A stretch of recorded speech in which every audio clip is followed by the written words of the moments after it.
நாங்கள் வந்து காலையிலே கிளம்பிட்டோம் வீட்டிலேருந்து.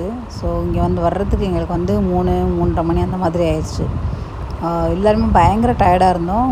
நாங்கள் வந்து ஈவினிங் தான் போய் பார்க்கலாம் அப்படின்னு நினச்சோம், சைட் சீயிங் மாதிரி.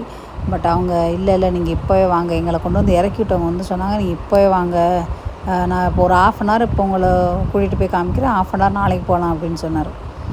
சரின்ட்டு உடனே லக்கேஜை வச்சுட்டு டீயை குடிச்சிட்டு கிளம்பலாம் அப்படின்னு சொல்லிட்டு நாங்கள் போய் டீயெல்லாம் குடிச்சிட்டு அப்புறம் வந்தோம். இங்கே வந்து பார்த்தா ரொம்ப அவ்வளோ அழகாக இருந்தது. பிள்ளைங்கள்லாம் அப்படியே மண்ணில் படுத்து உருள ஆரம்பிச்சிட்டாங்க. அவ்வளோ க்ளீனாக அவ்வளோ நீட்டாக இருந்துச்சு எல்லாம். இங்கே தான் வந்து அவர் அப்படியே காரை கவுக்கிற மாதிரி அந்த மாதிரிலாம் சாகசம் பண்ணி காமிச்சிக்கிட்டு இருந்தார்.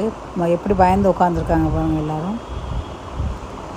அப்புறம் நிறைய பேர் வந்து இந்த மாதிரி ரைடு பண்ணிகிட்டே இருந்தாங்க. இங்கே மேலே ஏறி அப்புறம் வேகமாக கீழே இறங்குறது, ஸ்பீடாக மேலே ஏற்றுறது இறங்குறது அந்த மாதிரி.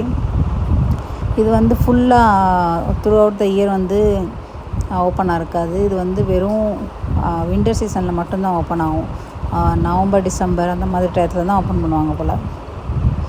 ஸோ கொஞ்சம் ஈவினிங் ஆனோடனே சன்செட்டை பார்த்துட்டு அதுக்கப்புறமேட்டு நம்ம ரூம்குள்ளே போயிடலாம் அப்படின்னு சொல்லிட்டு விளையாண்டுட்டு இருந்தாங்க எல்லோரும்.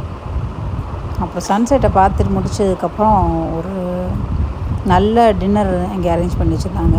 டின்னர் சாப்பிட்டு பான்ஃபயர் அவங்க அந்த ஓனரே ரெடி பண்ணி வச்சுருந்தாங்க. அதில் பார்த்திங்கன்னா அவங்க கல்ச்சரை பற்றி நிறைய சொன்னாங்க. அந்த ஒட்டகம், ஏன்னா அவர் வந்து அங்கே உள்ள ட்ரைப் அவங்க வந்து எப்படின்னா அந்த ஒட்டகம் வளர்த்தவங்க தான் அவங்க. இப்போ வந்து அவர் இந்த ஹோட்டல் பிஸ்னஸில் வந்து இன்வால்வ் ஆகிருக்காரு. இப்போ அவங்களுக்கு இதெல்லாம் கிடையாது. ஸோ அங்கே வந்து அவங்க எப்படிலாம் சர்வைவ் பண்ணுவாங்க அந்த ஒட்டகத்தோட, ஏன்னா அந்த பாலைவனத்தில் ஒன்றுமே இருக்காது. அதை வச்சு எப்படிலாம் அவங்க சாப்பிடுவாங்க, அப்புறம் ஒரு மெடிசன் எப்படி தயாரிப்பாங்க, அவங்களோட எல்லா கல்ச்சரையுமே வந்து இப்படி உட்காந்து பேசும்போது எல்லாட்டையும் சொன்னார். அவ்வளோ பிரமிப்பாக இருந்துச்சு நமக்கு.